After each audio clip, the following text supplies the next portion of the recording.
शुरू करें जी। बिस्मिल्लाहिर्रहमानिर्रहीम। लाखों करोड़ों दरूद मोहम्मद मुस्तफ़ा सल्लल्लाहु अलैहि वसल्लम, उनकी आल पर, औलाद पर, उनकी उम्मत पर। सबसे पहले तो आप दोस्तों का शुक्रिया, आप दोस्तों की तशरीफ़ आवरी का शुक्रिया। सबसे पहले जो मेरे बुकला को मैं कह रहा हूँ, महसूस साहब कराची से आए हुए हैं, बुका साहब आए हुए हैं, यहाँ पे हमारे दोस्त हैं सारे, हमारे ILF के बुकला हैं, हमारे दूसरे दोस्त साहबान हैं सारे। इन सब का बहुत शुक्रिया कि ये तशरीफ़ लाते हैं, सपोर्ट करते हैं। एक ऐसी FIR जो नई निकली है, कल ही हमें पता चली है, उस नई FIR की आज बेल ले रहा था यहाँ से। अदालत का बड़ा शुक्रिया, जज साहब का बहुत शुक्रिया कि उन्होंने जो है ज़मानत उसमें दी है। लेकिन इस FIR का मैं बैकग्राउंड आपको बता दूं कि एक FIR 28 तारीख को काटी जाती है नवंबर को। उसके बाद एक उसी एलिजेड इंसिडेंट में 4 तारीख को 3 FIRs कराची में काटी जाती हैं, जिनको महसूस साहब पहले ही वहाँ पर लिटिगेशन के अंदर हैं, मेरे वकील हैं वहाँ पर कराची में। उन FIRs के बाद दोबारा 5 तारीख को ये वाली FIR जो है ये काटी जाती है बलूचिस्तान के अंदर, पसनी बिल्कुल बीच के ऊपर रिमोट एरिया में। उसके बाद फिर इसी केस में और भी FIRs होती हैं बाद में। ये FIR जो है ये छुपाई जाती है। तकरीबन 1 महीने से ज़्यादा कोर्ट के अंदर मेहनत करके इस FIR को, मैं उसमें अदालतों का शुक्रिया अदा करूँगा, लाहौर हाई कोर्ट का खुसूसन शुक्रिया अदा करूँगा, मुअज़्ज़ज़ जज साहबान का खुसूसन शुक्रिया अदा करूँगा, अपने वकला का शुक्रिया अदा करूँगा। घंटों इस अदालत में आप तो देखते हैं जो साफ़ी हैं, मैं सुबह 8:30 बजे आता हूँ, 3 बजे तक बैठना पड़ता था, शायद 8-10 पेशियाँ पड़ी और मुतअद्दिद दिन सारा दिन यहाँ बैठ के जज साहब ने ग्रेस का मुजाहरा करते हुए बड़ी मुश्किल से वो FIR का नंबर हमें निकलवा के दिया। कापी हमें फिर भी ना दी गई, हमने अपने तरीके से किसी तरीके से वो FIR की कॉपी ली। आज उसके अंदर अल्लाह का शुक्र है जो एक हिफाजती ज़मानत मिली है, आगे देखेंगे उसका प्रोसेस क्या बनता है।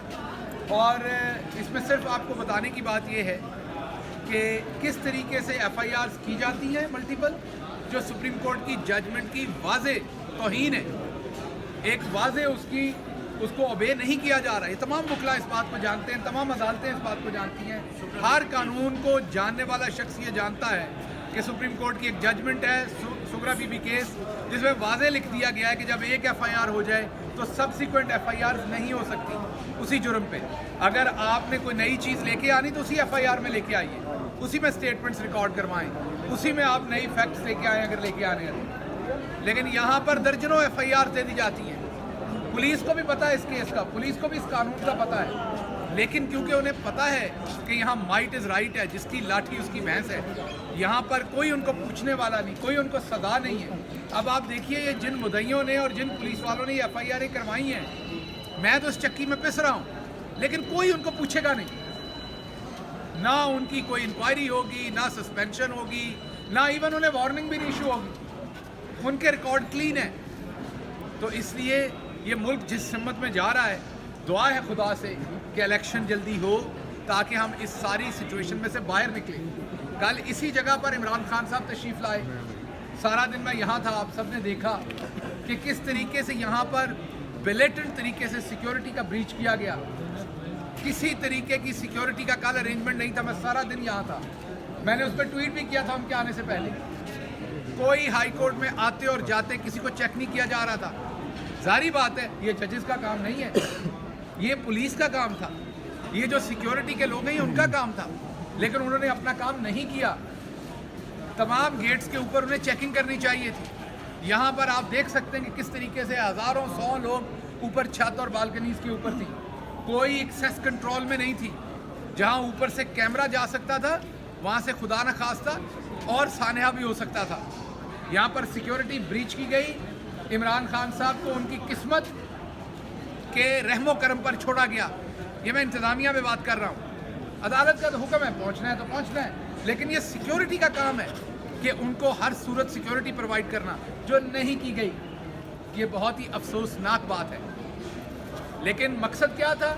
ये सारा प्रेशर डाल के, मेन सिक्योरिटी ना दे के, उनको वल्नरेबल करके ان کو اتنا زیادہ ایکسپوز کر کے یہ سیکیورٹی جو پولیس کے ذمہ ہے، انہوں نے کوشش اس کی ہے کہ اس سے پریشر بڑھے اور شاید جو آنے والا الیکشن ہے اس کی ڈیمانڈ سے پی ٹی آئی پیچھے ہٹ جائے۔ صدر صاحب نے اعلان کر دیا ہے، ان کے اعلان کے بعد اب کوئی لیگل لکونہ نہیں رہ گیا۔ اب یہ روز روشن کی طرح واضح ہو گیا ہے کہ 9 اپریل کو الیکشن ہونے چاہیے۔ اب جو نہیں کروائے گا وہ آئین شکنی کرے گا، اور آئین شکنی کی سزا آئین کے اندر بڑی واضح طور پر ہے۔ ہم امید کرتے ہیں اعلیٰ عدالتوں سے بھی، ہم امید کرتے ہیں جتنے بھی پاکستان کے اندر زرخیز دماغ ہیں ان سے، کہ پاکستان میں آئین شکنی نہ ہونے دی جائے۔ الیکشن ہوگا تو لوگ اپنے نمائندے چنیں گے۔ مریم بی بی کا میں نے بیان دیکھا ہے کہ پی ٹی آئی کے لوگ منت سماجت کر رہے ہیں نون لیگ میں آنے کی، تو مریم بی بی اس کا دعویٰ کرنے کی کیا ضرورت ہے؟ الیکشن کا اعلان کریں، پتہ لگ جائے گا پی ٹی آئی کا کون کون سا شخص جو ہے وہ آپ کی ٹکٹ لیتا ہے جا کے۔ اور میں یہاں کھڑا ہو کے دعویٰ نہیں کروں گا، میں یہاں آپ کو یہ بتا رہا ہوں کہ آپ کے بہت سارے کینڈیڈیٹ فرائنگ پین سمیت پی ٹی آئی کے ٹکٹ مانگ رہے ہیں۔ آپ کے بہت سارے کینڈیڈیٹ استری پی ایم ایل این میں چھوڑ دیں گے اور فرائنگ پین سمیت جو ہے وہ پی ٹی آئی کا ٹکٹ مانگیں گے۔ آپ الیکشن کا اعلان کریں، دودھ کا دودھ پانی کا پانی ہو جائے گا۔ اس لیے جو پاکستان کے ساتھ اس ٹائم کھیل کھیلا جا رہا ہے وہ پاکستان کے آئین کو ایک سائیڈ پہ رکھ کے یہ امپورٹنٹ حکومت جو ہے یہ مرضی کا نظام مسلط کرنا چاہتی ہے۔ اس کے علاوہ یہ آپس میں بھی لڑ رہے ہیں۔ آپ دیکھیے کہ کیا ایک طرف تو یہ سب کچھ کر رہے ہیں، دوسری طرف انہوں نے زمین تنگ کی ہوئی ہے مفتاح اسماعیل پر، انہوں نے زمین تنگ کی ہوئی ہے شاہد حقان عباسی کے اوپر، انہوں نے زمین تنگ کی ہوئی ہے ہر اس شخص پہ جو ان کی اپنی پارٹی کے اندر ان کے خلاف بات کرتا ہے۔ خلاف بات لوگ کیوں کرتے ہیں؟ اس لیے کرتے ہیں کہ یہ 200 سے نیچے ڈالر کرنے آئے تھے، انہوں نے 300 سے نیچے ڈالر کر دیا ہے، بلکہ اس سے بھی اوپر چلا جانا ہے۔ یہ پاکستان میں مہنگائی کم کرنے آئے تھے، اب اتنی مہنگائی ہوگی کہ لوگ سن ہو گئے، لوگوں کو اب پتہ ہی نہیں چل رہا کہ کتنی مہنگائی ہو گئی ہے۔ یہ پاکستان میں لا اینڈ آرڈر کنٹرول کرنے آئے تھے، مجھے اس پہ بات کرنے کی ضرورت نہیں ہے۔ ہر سیکٹر میں انہوں نے تباہی مچائی ہے۔ آج میں ٹیلی ویژن پہ خبر دیکھ رہا تھا، مجھے نہیں پتا وہ درست ہے یا نہیں ہے، ایک ٹیلی ویژن کا میں ٹکر دیکھ رہا تھا کہ جو طلباء کسی پروسیشن میں کسی پروٹیسٹ میں شامل ہوں گے ان کے یونیورسٹی اور کالجوں میں داخلے نہیں کیے جائیں گے۔ اس سے بڑا باربیرک جو ہے وہ تھریٹ کیا ہوگا؟ اس سے بڑا سٹوپڈ تھریٹ کیا ہوگا؟ طلباء کسی بھی ملک کے جو اسٹوڈنٹس ہوتے ہیں وہ اس ملک کی بنیادی اکائی ہوتی ہے، وہ آنے والی نسل ہے آپ کی۔ آپ اگر ان کے ذہنوں پر اس طریقے سے پابندی لگائیں گے، ان کے ذہنوں کو اس طریقے سے آپ جیل میں رکھنے کی کوشش کریں گے تو پھر ملک کی تباہی جو ہے اس کو کوئی نہیں روک سکتا۔ اس لیے آپ کو کچھ ہوش کے ناخن لینے چاہیے، طلباء کے اوپر اور معاشرے کے جو دوسرے پڑھے لکھے سیکٹرز ہیں ان کے اوپر ایسا ظلم نہیں کرنا چاہیے۔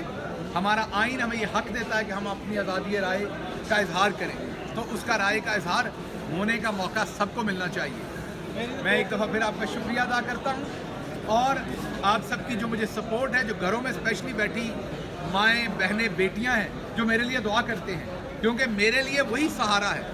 آپ کی دعائیں مجھے حوصلہ دیتی ہیں، آپ کی دعائیں مجھے کھڑا کرتی ہیں، ورنہ ایک مڈل کلاس آدمی کے اوپر اتنا بوجھ ڈال دیا جائے تو اس کے لیے اٹھانا مشکل ہے۔